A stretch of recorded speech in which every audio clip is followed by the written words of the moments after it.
पहिला गणेश देवा असं म्हणत या हत्तीचा अवती भोवती फिरून एकमेकींच्या हातात हात गुंफत हा भोंडा अगदी हातात सुरू झालाय. पण भोंडा म्हणतात की आधी या हत्तीची पूजा कशी करतात हेही माहिती असायला हवं.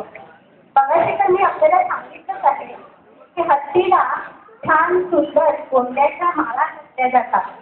आजूबाजूला सुरेख रांगोळी काढली जाते आणि हत्तीची प्रतिमा ज्या पाटावर उभी आहे त्या पाटाच्या खाली ठिपके टाकले जातात.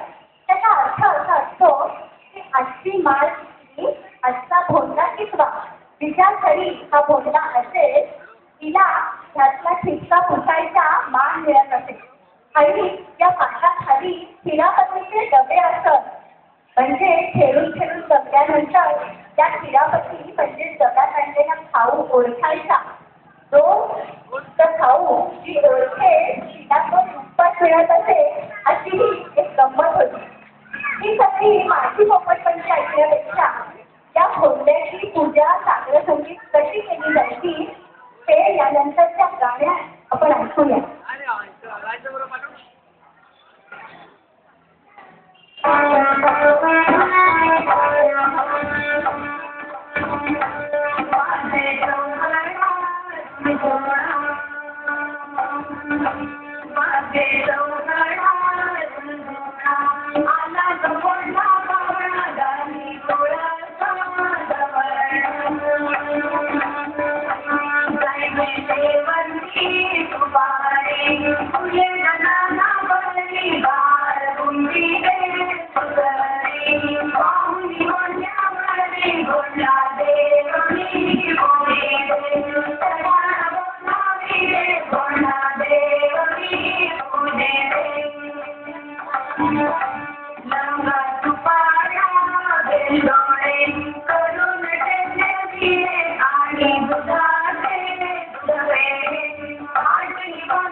म्हणजे आपल्याकडे चातुर्मासापासून अगदी जोरदार धडाक्यात सगळ्या सण समारंभांना सुरुवात होते.